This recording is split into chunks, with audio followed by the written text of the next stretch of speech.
Hello, it's your favorite N-word, Terrence Prescott Barnes, and I'm here to deliver a message about a new story, alright? This one is the latest I've created that I want to make official and make it a Trust on Air exclusive, just like the other 28 stories. So, this will be story number 29, The Crimson Collective, alright? Beautiful word, beautiful story. So, this is the opening summary as of now, which could change at any given time, alright? It's year 8124. So much has happened, so much has been accomplished, so much space has been voyaged. Mankind have lived on to better things, such as strong enough rebellions to stop being a cancer to planet Earth. Successful space voyages, manning entire solar systems, and most importantly, figuring out that we are in this together.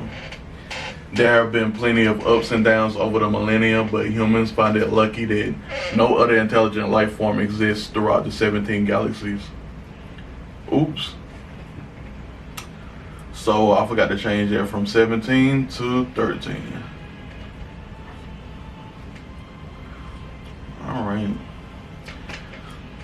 So there have been plenty of ups and downs over the millennia, but humans find it lucky that no other intelligent life form exists throughout the 13 galaxies, especially the kinds that were portrayed in cinema. But that luck is going to terribly come to an end soon. A despicable intelligent species that zoom from sector to sector, devouring everything, will meet humans soon. There's a contingency that humans don't know about. It will all begin when blood-soaked puzzle pieces on blood-soaked chains appear around 7 heroes' necks. Alright. So in this world, there's 13 galaxies, right? S1 to S13.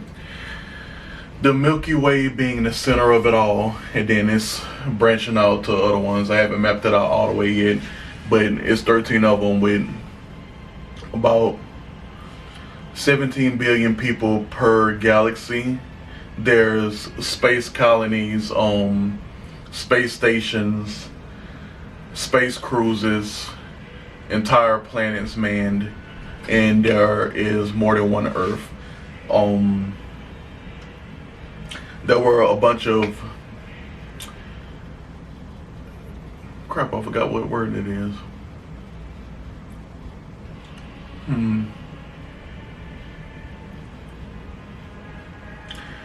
There were a bunch of successful colonizing missions when it came to the planets, right? So when they were able to do that, they usually named those planets Earth 1 to Earth number whatsoever. And Earth 0 is the home planet of everything. So, you have all of that, then you have humans spreading all over, and then you have the space colonies and the outposts. The outposts are the space stations that are on the outside of all of the galaxies, right? You have the main one that's considered north, then one that's considered south, one that's considered west and east, and then the other cardinals in between. Now, also in this universe, there's a fantasy realm called Edgimer, Edgimaer, and this is the realm that's considered fantasy. It would be like the Borderlands DLC where Mr. Boney Pants guy came out, courtesy of Tiny Tina, and it would be fairies, goblins, orcs, dwarves, castles, all of that stuff like that. So Edgimer is more medieval time frame when it comes to what that world looks like, and it's a different dimension, and humans didn't break into the dimension until much later on in life when they found different kind of materials in the different galaxies and whatnot and started combining them due to scientific process and things like that. But before they figured out a way to get there, Edgemere and their population was already in the real world, so to speak. Now when that happens, the people from Edgemere, all of them are born gods, and they are all naturally super beings. So it's like you have humans, then you have super beings, then you have gods, and may not have seen it on camera, but it's my lord, humans, super beings, gods. All right. Those are the categories of super beings and whatnot. And when it comes to the heroes and villains of this universe, they're all super beings and above, and you can train extremely rigorously to be on the god level. And in everybody's case that's chosen by the Crimson Collective is on a god level. So in Edgemere you have their planet, then you have 4 other planets that they use for sacrifices, and they all man that one planet, and for the most part it's in harmony. But they have about 13 nations, if not below that, and there's a lot of gods in the Crimson Collective that was chosen by the Crimson Collective. They are mostly king gods, but then the other ones are very important in Edgemere as well. Like one of them is a grandmaster, a grand leveled forge master and blacksmith. Everybody else, they do all kinds of things, and it'll be explained later in the video. So you have the real world, then you have Edgemere. That's it when it comes to the main dimensions. There are other dimensions, and they will be brought up in the story, but for now those are the 2 main dimensions. And the last thing I want to talk about when it comes to the make of the world is I'm gonna have to make a video about the terminology of the Trial Era, because there are superpowers and terms used to describe things, and I will try to define them best as I can in this video when they come up. Alright. When I was making up this story,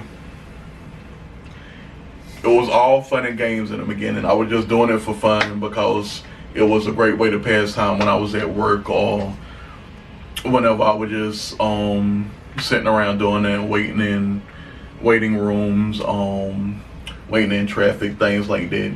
Just sitting around, just typing up stuff about another just made up story. And I did it. I didn't want to turn into an actual story, but it gradually became one. And in the beginning, it was just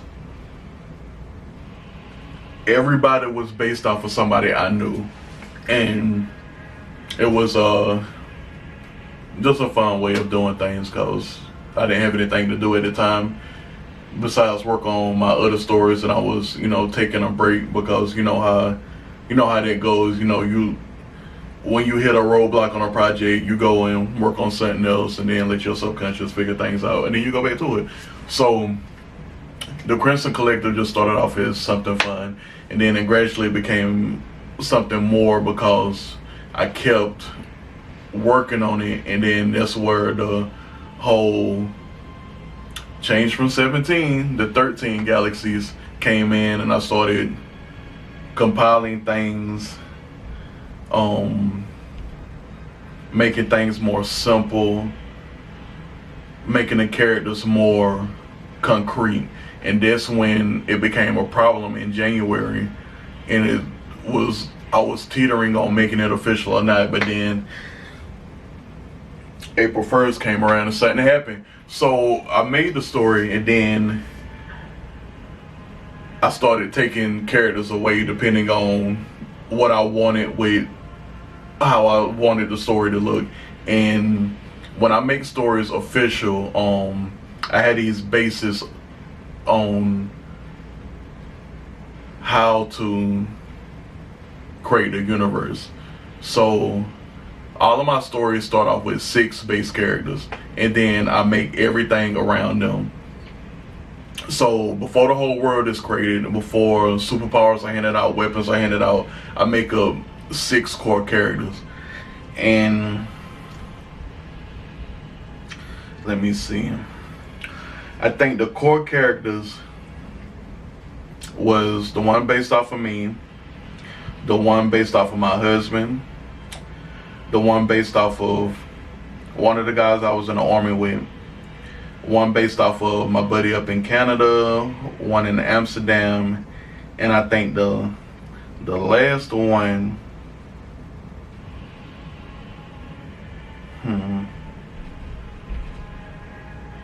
this one might be hard to say.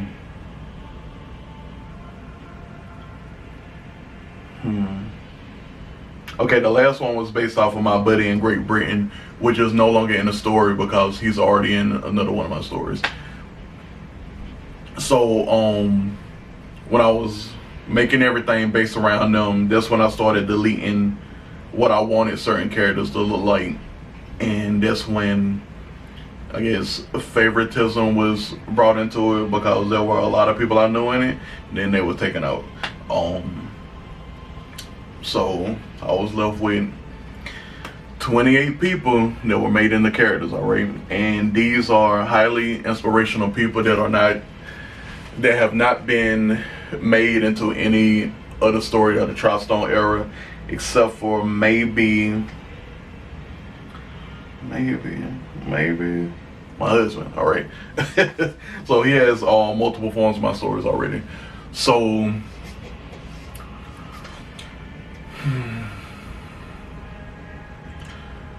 there's this guy named JT, and he is very ridiculous, and it is so good it hurts sometimes because his innocence is so strong. It's an entity by itself. So Jatwan stayed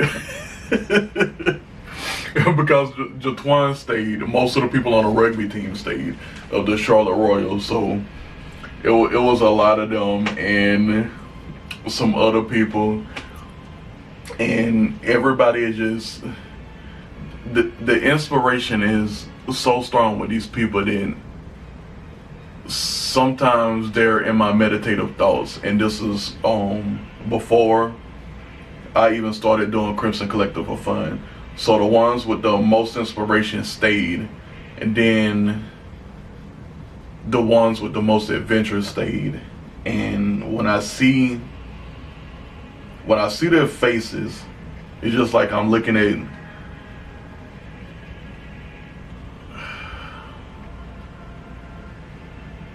a lot of folklore that has not been explained yet.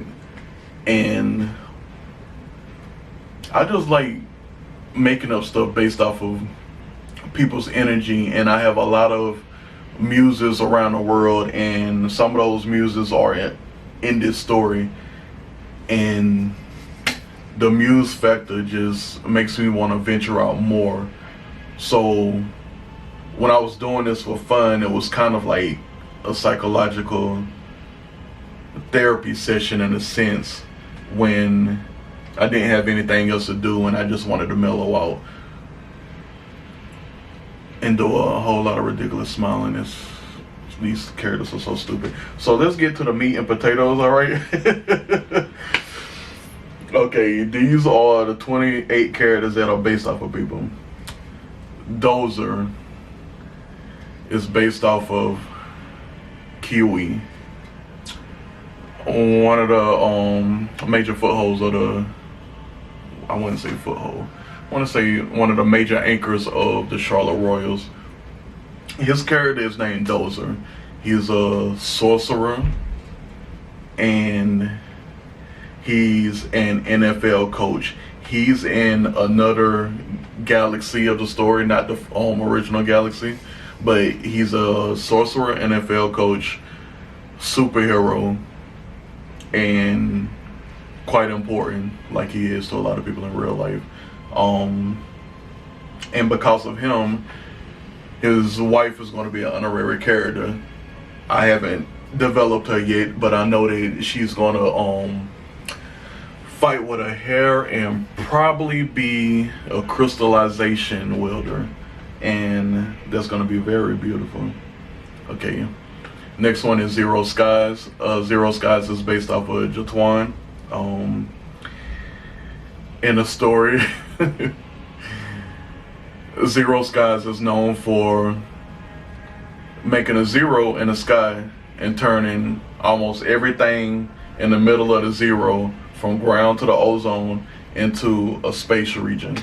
And it's just a breeding ground for space energy, and he can do absolutely anything with his powers, which makes him basically a level 5 critical super being.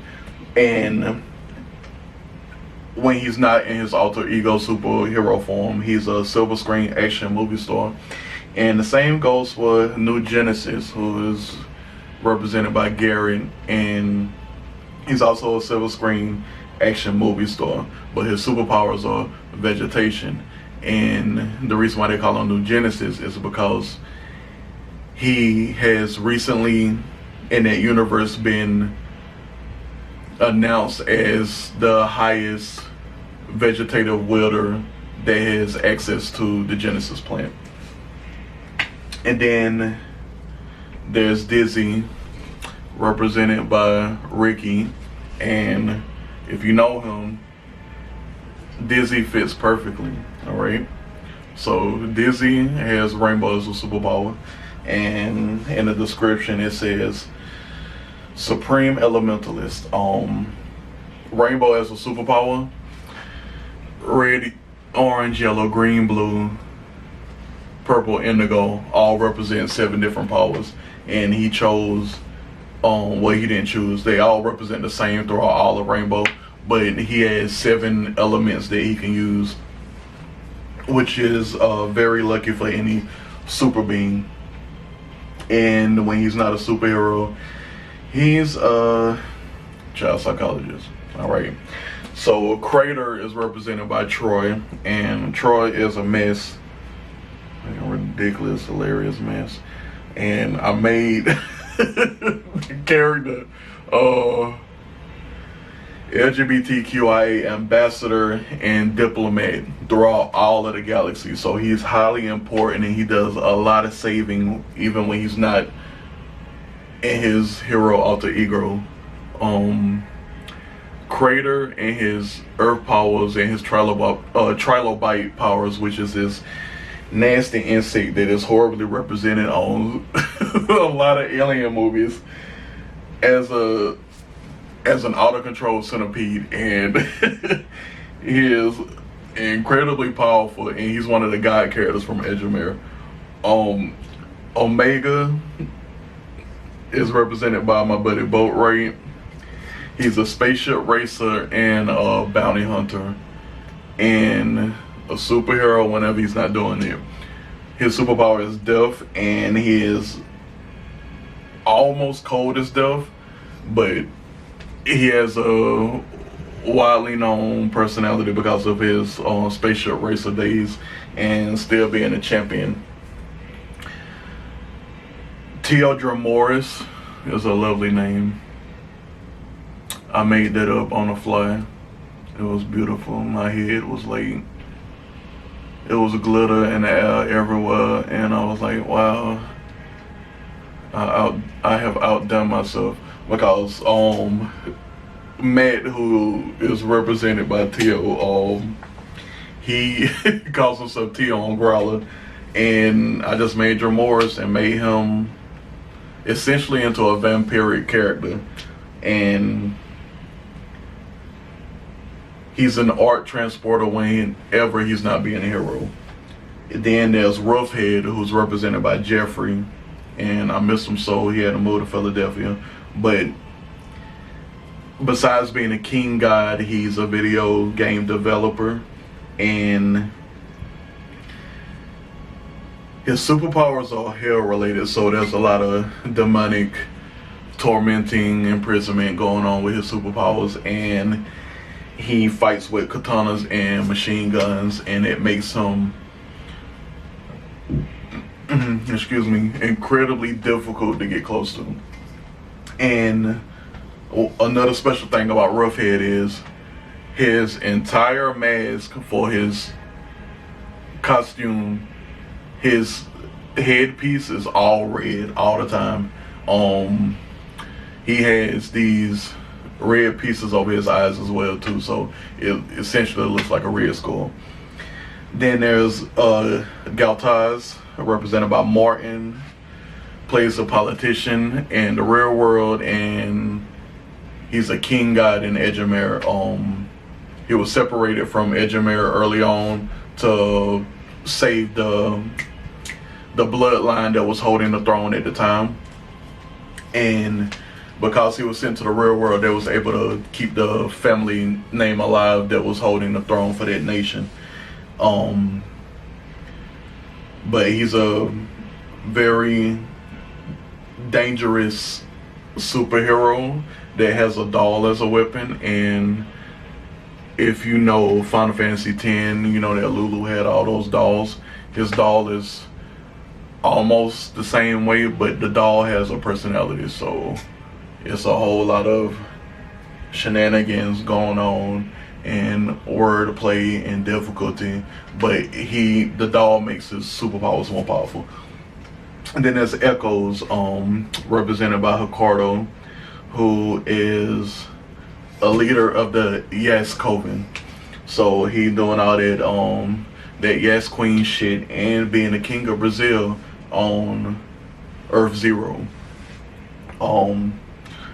His superpower, his superhero alter ego is quite impressive.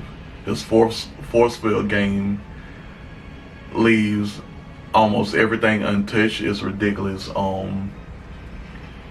It's quite lovely. It's blue and luxurious. Okay, so then there's Siso.